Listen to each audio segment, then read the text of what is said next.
Hello, my friends. Welcome to the Oh My Goodness podcast. My name is AJ Smith, she, her, the Joy Weaver. Today we are talking about when resistance comes up to joy, when you're like, I would rather not. I would rather chew my toenails and sit here in sadness than think about joy. Or when it's just like, nope, it is too late. The joy has passed me by. I have missed my window. And you go straight into like Victorian widow sadness mode. And okay, so for context, today is day 3. It's June 3rd of Absurdist Delight. And I am delighted. I don't know if you can hear that, but that is my dog prancing all over my office supplies that I put on the floor because I'm sorting. So there's like markers and pens and stickers. But if not, marvelous. Then you just got an update on what Coco is doing in this moment. And we are noticing in Absurdist Delight resistance pop up already. And if you're like, oh, no, not resistance, like, no, it's supposed to be fun. It's supposed to be absurd. It's supposed to be playful. It's supposed to be about joy and glitter and sparkles. Yes. And remember how I said, come for the sparkles, stay for the emotional processing? Ah, we've arrived. It's only day 3 and we've arrived. Actually, I mean, day 1, things were happening. And what happens is a lot of times people take resistance to mean I'm doing it wrong. They take it to mean I suck. This is not for me. Game is over. I am complete. Let me end here. And it's like, no, Barbara, come on. It's good. It's good.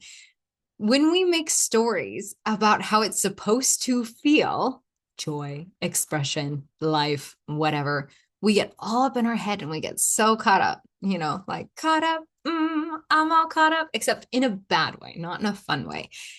And then we get stuck and then we get angry at ourselves for being stuck. And then we feel shame for being stuck. And then we isolate and we don't tell anybody. And then we stay where we are for the next 5 years, doing things we don't like in a way that we don't like with people we don't like, and not even liking ourselves and not having any conversations and feeling stuck and screaming inside and like you're not actually being honest with the outside world. Feel familiar? And like I say all this and I laugh because that's how I felt in burnout. Is there was so much shame of I'm supposed to be teaching about joy, and yet I burned out writing and teaching and doing the things. How now I feel like a fraud. Now I feel, how am I supposed to do any of this? And I didn't realize at the time, right? Because everything is layers. We are parfaits of the world. I didn't realize that resistance and isolation are a part of, and it's part of a greater story as well, right? But it's part of what keeps us from using joy as fuel, right? So there's this whole, okay, research side note. So pleasure, I don't know if you, I've talked about Mama Gina and Julie Wells and all that jazz, but pleasure is fuel. Pleasure fills us, it nourishes us, but pleasure, like solo, just you, oh, I'm saying this wrong. Okay, basically, there's pleasure in the joy of sharing it with people and in enjoying it and allowing yourselves versus like pleasure as escapism. And it's why when you see ads for beer, you see them drinking with people. You don't see them drinking alone by themselves all night. Does that make sense? But like there's different kind of buzz and hit. And sometimes when we're stuck, we struggle. I hope this is making sense because it's a lot of moving pieces. I wrote down my notes, but here we are. I follow the flow. When we get stuck, we have this idea of, I'm the only one. I'm the only one who feels this way. I'm the only one who has an asshole in their brain that thinks I'm not worthy of goodness and that I don't deserve this and that. For me, it was that I'm never going to be good enough. Nobody's ever going to love me if they know who I really am. If I put on my sassy pants, if I say what I actually want to say, like they're not going to want me if I'm not my full, bright, sparkly self, right? But the truth of the matter is that was a lie that I believed, right? You've heard me talk about this, our heart wounds and things like that, and that we believe lies about ourselves, right? So we got our inner knowing, our still quiet voice, the one that's wise and still and soft and is like, okay, you screwed up. Here's the next right thing. Because we also have an inside voice that can get really snaky. And that's lies we believe about ourselves. And that's the one of like, yeah, you could do that. I mean, you'd be amazing, except for when the fact that you dropped the ball and then you're going to ruin everything you ever touch and everybody's going to hate you. And you're like, whoa, where'd that come from? You're like, I thought we were going somewhere good there for a minute. Like, wait, hold on, what? And then it's like you're already trapped. And it's like this spider web. It's like quicksand that just kind of gets you and just sucks the life out of you, right? And then you've got fear that's like, we can't do that because blah, blah, blah. And then this is going to happen. And like, and then we're all going to die. Like, fear always is like, we're all going to die. And then you got shame that's like, you're not good enough to do that. Like, shame is very direct and loud and angry and aggressive. Fear is usually like scared, right? And then you've got our expectations of other people's expectations of ourselves, which is like, oh, if I do that, then they're going to have to do this. And then what are they going to think? And then are anybody going to, it's like this comparison game of back and forth, but we're like reading half of a script that's not even happened yet. So we're like future tripping in really not fun ways. And then we stay there because we think it's true. And that's what happens. And what I'm noticing in Absurdist Delight, not just for the people who are in it, but like, yes, but also for me.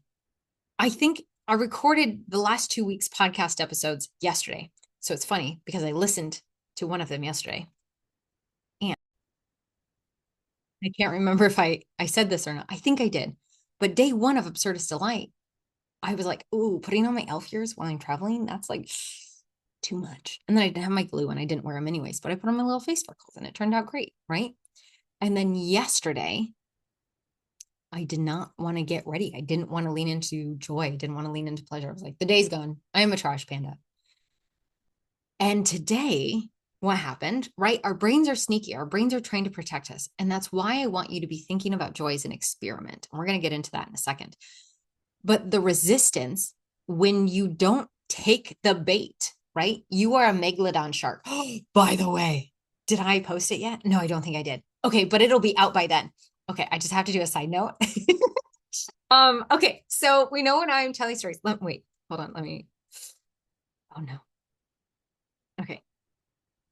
Movie. I'm writing down my notes so I don't lose my train of thought. Okay, I'll come back to that. I lost my other train of thought. Oh no. Oh no, I side quested for no reason. Okay. Hold on. I'm gonna pause it and then we're gonna restart.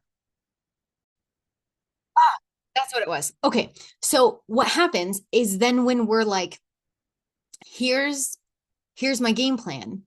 If we don't take the bait of resistance, that's why, because I was going to talk about the Meg. When we don't take the bait of resistance and fear and shame and all your little protector parts, your little babies, Christine Bano calls them snipers, which I think is really fascinating. Like, take you out. And I was like, oh, that's a fascinating thing. She's amazing. Side note, I'm going to try to get her on the podcast.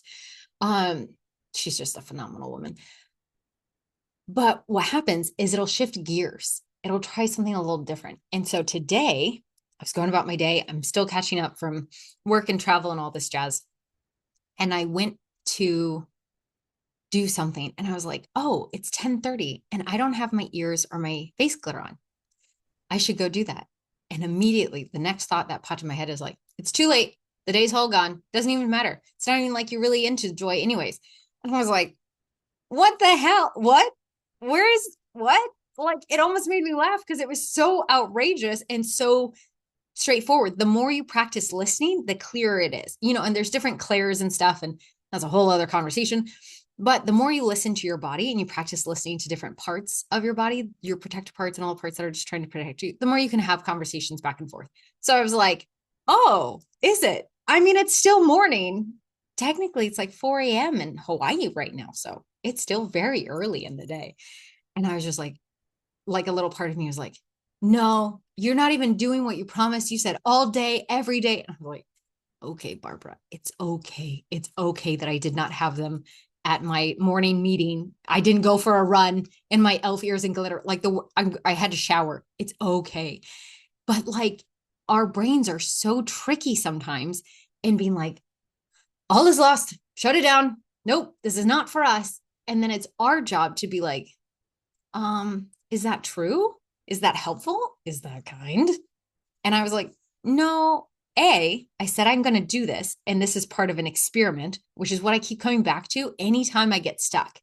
Because anytime that resistance comes up, I'm writing it down. I'm taking note of like, resistance came up here. Isn't that fascinating? Ooh, I moved through that. And then this came up. Oh, that's fascinating. And then I did it anyway. And I felt so much better.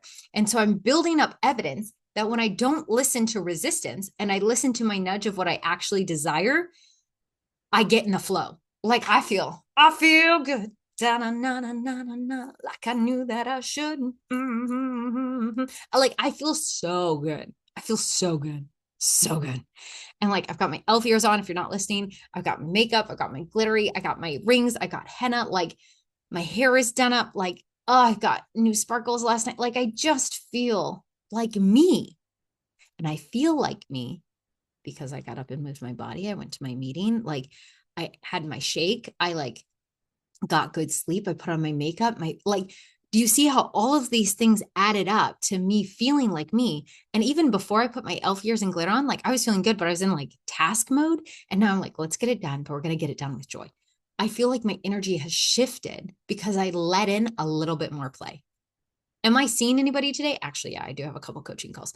But on the whole, no, like, not really. I'm just here at the house doing odds and ends. I'm not really out and about in the world, but it has made a world of difference of how I feel in this moment. I wasn't even going to record a podcast episode today. And then I had this little window of time and I was like, actually, I really want to talk about this resistance because I think when we feel resistance, we think, oh, that's a sign I shouldn't do that. No, I need you to get clear on when a no is a no, when a no is a maybe, and when a no is a fear no. Okay. Hear me out. Have you ever felt a nudge that you shouldn't do something and then you did it anyways and it went really sideways and you're like, I knew I shouldn't have done that. Like I knew it. Maybe it was a relationship, it was a class you took, something, a trip, I don't know. But you did it anyways and you're like, ugh, I knew. And it felt like maybe for you, it felt like a resonance in your gut or in your chest. You were like, this isn't right. That's your like, no. Fear is like, no, we shouldn't do this because like it's like this retraction, whereas our firm no is centered and grounded of like, that's not for me. Do you see the difference? And like this, some of what we'll dive into absurdist delight as well, like still time to join. But I think it's really worth mulling over for yourself. And I think I talked about this in a podcast episode a while back or something about intuition, about listening and kind of writing down your different types of yeses and nos so that you can start practicing discerning. And if you're like, I don't know the difference, AJ, I know. That's why we write them down so that we can start seeing our patterns. So often, all the information about what we think, how we feel about ourselves, all this stuff, all lives in our head. That's why I'm such an advocate for writing things down in our journal. You don't have to be like, dear diary, today on the 10th day of da. I could care less. No, I don't care what you did that day. How did you feel? What showed up for you? What were your nudges? What happened? What triggered what? That's the information that's moving us forward, right? Me being like, oh, when I went midway to be like, let me follow through on something. And my body's like, no, it's too late. It's already wasted. That's not just going to show up with my elf ears and my glitter. That's going to show up for business deals. That's going to show up for relationship moments. That's going to show up in friendship moments. Do you know how many times I have not sent a letter or sent a text message or called someone because I'm like, it's been 6 months. It's too late. I shouldn't call them. And then it's a year later. I'm like, you know what? I should have called you 6 months ago. Now it's too late. I've lost friendships because I think, oh, it's too late. And it's been like 2 weeks. It's been 2 months. It's been a year. Okay, pick up the phone. If it's done, it's done. But like, there's so oftentimes this like little sneaky thing that's like, it's too late for you. You're 83. I hear this all of the time. When I'm doing Finkelpot's original fairy hair, is people are like 50 and they're like, oh, that's for the young ones. I'm like, no, my oldest client she's 93. You're okay. You know, even 30-year-olds would be like, no, that's not for me. That's for kiddos. And I'm like, I'm 37, 623 in fairy years, but who's counting? But I hear it also when people are like, oh, well, it's July or it's June. So it's too late to go after my goals this year. And I'm like, the January 1st is so arbitrary. It's not too late. Just do the next right thing. Or they're like, well, I can't clean my whole house, so I'm not going to clean anything. And it's like, just take 3 things to the trash can. And like, I had this the other day. Like, I've been looking at my office and I'm like, I have to like deep clean. Like, I want to reorganize the whole 9 yards. And I'm like, I need a body double. I do not have time for that this week. So I'm going through, picking up the trash or the different pieces of things that are broken or whatnot, pens that don't work. and I have them in a bag that's sitting right here on my desk that I need to go take downstairs. Is the whole of my office going to get cleaned today? Nope. But that bag of trash is. Remember how we talk about access points, lowering the bar? When resistance comes up, it's telling us our access point might be too high. So we have two options, three really. A, you listen and you don't do anything. You just stop. You go back to whatever you're doing. I don't know. Yeah, that's just that. You stop because of the resistance, not because you tuned in. Okay. So option one is you feel resistance and you stop. You're like, oh, that's it. Have you ever worked out before? Have you ever lifted weights before? You get resistance on those bands. You're like, oh, but that's how we build muscles. That's how we get strong, strong like bulls, right? Option two, you feel the resistance, you tune in, and your body's like, this isn't right for me. This isn't right. And you stop and you don't go forward. Option three, okay, there's actually a lot of options now that I'm getting into. You can stop there, but here's why I don't want you to stop there. You can still stop, but I want you to do this extra thing. I want you to ask yourself, why? Why doesn't it feel right and good for you? Okay. For example, there's a conference that's happening in September that I'm like, oh, that would be kind of like fun. That would be cool. Like I have some stuff happening in September, but I'm like, potentially. And my body, and I like tuned in and my body was like, no. And I had like some resistance because it's been a very busy year. I've been traveling a lot. And so I was like, oh, is this resistance mine? Is this like, what's up? And my body was just like, we have been traveling a lot. We are already overcommitted. And I was like, that makes sense. Okay, sounds good. But I didn't want to say no just because it felt like, okay, like maybe this is another trip, or like I didn't want to get squirrely about it. So I wanted to get clear. Also, this could like business arrangements, new clients. This could look like friendships, right? That we tune in and we're like, why? Why? Because sometimes it's, oh, well, what if I do the presentation and they say no? Oh, well, if they say no, I'll be okay. And I'll now know some more information for the next time I do my presentation or pitch to a client. Do you see how that gives us more information of like, actually, I'm going to move ahead and I'll be okay. But if we would have stopped at resistance, we wouldn't have got that information that we were a little scared. We were a little nervous about what could happen, right? Or if it's a no, because your body's just like, something about this deal isn't right. Can we ask more clarifying questions? Okay, sounds good. And then you ask those clarifying questions, then maybe it's a full body yes, or maybe it's still a no for new information, right? The other option is you feel the resistance, you tune in, you get an answer like, oh, but this is asking us to step into bigger shows or to speak up or be more visible. And that feels scary. And you're like, yes, that does feel a little scary, but we're okay. Our odds of dying are fairly low. And then you go do the thing anyways. But do you see how there's a moment of checking in with your body when resistance comes up of, hi, what's here? What do you want to tell me? What's going on? Like, why are we nervous? So just like you talk to like a little kid of like, ooh, that's a lot of resistance that comes up. Like sometimes if my body reacts to something or somebody says, I like, you'll see me touch my body. If, we're in person or doing something, I'll be like, ooh, okay. Hold on real quick. And I'll just tune in and ask. Okay. So again, something we practice in Absurd Light, something I do with my one-on-one clients. So this is a part of the experiment. It's part of life. We don't grow unless we're willing to change. And life is so full of change. And sometimes that can be so scary. Y'all, I'm working the 12 steps on control right now. So I get it. I get it. I get it. It's a lot. It's a lot, right? And I've always thought of myself as a type B, go with the flow person. Turns out everybody in my life took a group vote, and I am type A who desires to be a type B, who is just a little chaotic. So it feels to me like type B, but really it's type A. And that was weird to understand and comes to grips with, because here's how this relates. When we like to control things and people, places, things, and I work on it, I trust. There are so many times if you hear me be like, that's not mine, or I'm telling a client to do that, it's because I do it all the time. I'm like, okay, that's not mine, that's not my responsibility. But what is my responsibility is how am I showing up in this moment? How am I living into alignment? How am I showing up and listening to my higher power as they come through me to the people that I'm loving on, to the spaces that I'm holding, to the marriage that I'm in, to the dogs that I own, to the garden I tend to? How am I showing up? And I can only control that. I can control that. I call my senators, or I write letters, or I write letters to my friends or to my grandma or things like that. But I can't control other people.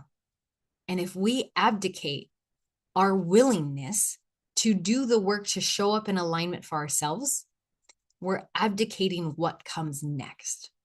And I need you to hear me that it's not controlling what comes next, but we're almost cutting off possibilities. Because when we're stepping into something new, into the unknown, like it's a little scary sometimes of, I don't know what this looks like. Of course you don't, because you haven't done this yet. Okay. Or you've done it in some ways, but now it's asking you to do it at another level.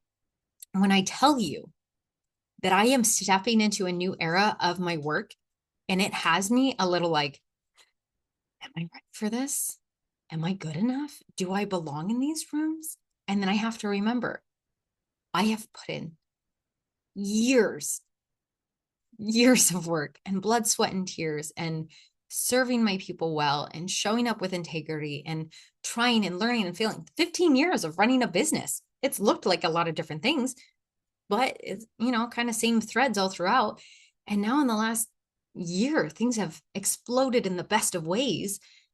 And it's got me like, okay, like, let's get our systems in place. We can do this. Okay. Like, these are the things I dreamed of, right? Be careful what you wish for, because then they happen. And then it's like, oh, I got to be a little bit more specific, right? Like, okay, here's how I'm tweaking some things, right? You heard me talk about the golden headaches episode. And there's resistance in showing up in these new ways that I'm like, what if nobody wants me here? What if this is too much? What if this is all a fluke?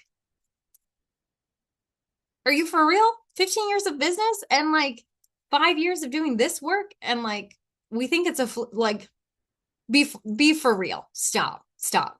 But do you see how those like little sneaky resistance things come up, and they try to stop us from stepping into the fullness of who we were created to be? Then it's our job to be like, oh, hi, resistance. You're here to try to keep me safe. I appreciate you. What information do you have for me today? Think about it as like a troll under the bridge. Okay, resistance, what's up? What do you want me to know? Get that information and then move accordingly. This is an experiment. Play. What's working? What's not working? What do you need to make it easier? You know what makes it easier for me? Being in community. Mama Gina's world, Julia Wells's world, the 12-step world. All of these things are filled with people moving towards new ways of being that are aligned, are in connection, in communication with a higher power, is people showing up with pleasure and hope and goodness, activist spaces, queer spaces, people claiming their full selves. It is so much easier to be me when I'm surrounded by people who are also choosing more. Who you surround yourself with and their vibes impact you more than you think. When I started putting myself in rooms where people were going for it business-wise, my attitude towards things that were stuck or things that were not working, it changed. I was like, oh, okay, if this is inevitable, how would I show up? Okay, if it's not this client, it'll be somebody else. Okay, she's ending her container. That doesn't mean that we're done forever. That just means she's going to fly right now. Okay, great. I can't wait to watch her thrive, right? I'm thinking of a couple clients who they did 6 months with me in a deep container and then they stopped. But watching them thrive has been the coolest thing. Like they've got their wings, they're stretching them. And a little part of me gets sad sometimes because I'm like, oh, I love those like, weekly updates. But I'm also like, that's why they did the work. That's why they did the work. But if I would have listened to that resistance, that's like, they're ending with you because they hate you and they despise you and they didn't like the work. And then I would have stopped my coaching practice, and then Absurdist Delight and the People Seeking Joy this summer wouldn't have this. That doesn't make any sense, right? And those same clients refer other people to me. They're like, oh my gosh, I'll comment on something, I'm just thinking of Yana at the moment. Like she just did henna. She just did a song, like a cover for a song. And she took singing lessons and henna. Like she's doing all this cool stuff. And I'm like, I love this. She's like, thank you. We're working with you. Help me show up in this. Right? Like our ripples, we don't often see. One of my very first clients today, she responded to me in our 6 months together. We didn't entirely like get to where she wanted. And I felt, a little guilty of like, man, I had hoped we could get you to where you wanted to go, but like, also we got you, further. She's like, yeah, no, all good. And today I got an update that our work now 2 years later, 3 years later has come to fruition, and she's thriving. She's doing good. Like life is a little hard sometimes, but like she's applying the work and doing it and feeling good and using the tools. And I'm just like, yes, but what would have happened if I would have stopped? if I would have thought, oh, because we didn't get everything she didn't want it done, then I'm not good. I should do this work. Resistance shuts us down and wants us to stop because taking up space doesn't always feel safe. But taking up space is what you were meant to do, right? You are in a human body. You literally take up space. So let's not shrink. What is it? Divine by design? There's some like phrase like that. Like, you are made, you are here, you are present. Maybe for no reason. If you want to believe that it's just all a fluke, cool. But then if you're a fluke and nothing matters, then like, cool. What do you want to do? Like, let's play. If nothing actually matters, if there's no afterlife, nothing actually exists, nothing's for real. What do you want? What do you want to create? What do you want to make? Right? Like, if you want to go full nihilist, okay, cool. What does that look like?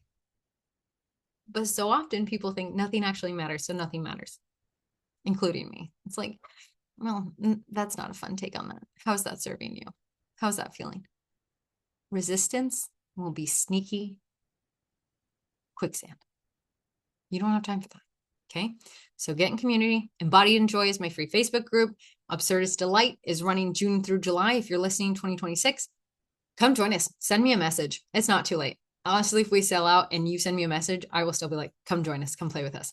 If that's not a good fit for you, our Joy Challenge from last September is up in Embodied and Joy in the guide section. And you can go through that. There's 7 calls, 8 actually total, I think, including the celebration call, and worksheets and everything about joy and embodiment that you can like really dive into. There's podcast episodes, but like get into community or with your friends or something, but like, you're not alone. You're not crazy. Trust the process. Okay. Okay. The side note I wanted to go back to earlier, but I didn't want to get off track to all the serious, like deep stuff I want to share. The Meg. So sometimes when I share about movies with friends, I have zero chill. And they're always like, man, you should do like a little podcast episode or something on this, or like a TikTok or whatever. I recorded my first one today. It's going to be on TikTok. They're like 5 minutes long. I don't know if TikTok will even let me post it. So if not, I guess it'll become a mini podcast episode. But it's hilarious. And I'm very excited because I have no chill about the Meg. If you've ever heard me talk about the Meg, the movie with Jason Statham, but it's based off of a book series. And there's like 1 through 6 books. We don't have to get into it, but they're written by Steve Alton. And they're really good. It's that science fiction that makes it feel real. But like, he had a soul situation. The 7th book, I don't think is ever coming out. It's a whole thing. The trauma is so real. Go check it out on Goodreads. Steve Alton. It's a situation.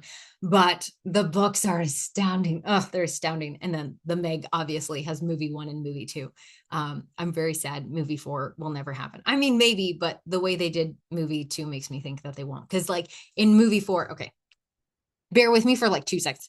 In book 4 or 5, they have like Hell's Aquarium and they have like ocean dinosaurs from way back in the time, because obviously the Cretaceous ocean and there was a volcano and a whole situation exploded and they got out. And so now they're trying to like, gotta catch them all Pokemon style. And they have this giant aquarium that they build and they're like feeding them sharks and it's a whole situation like, oh, and it's like in Dubai and they've made this whole thing, but then like there's a lot of bribery and money and like big oil for some reason because Steve Alton likes to put that in all of his stuff. But Jason Statham, his character is in all of it. And it's just ridiculous and absurd in all of the best ways. So if you're like, hey, I would like some books to read this summer, go check out the Meg book series. It's ridiculous in all of the best ways. So I love you. If you're like, oh, what's that last bit? Go to my TikTok, look for movie summaries by AJ or something. I don't know. I'll post a thing or something. It'll be great.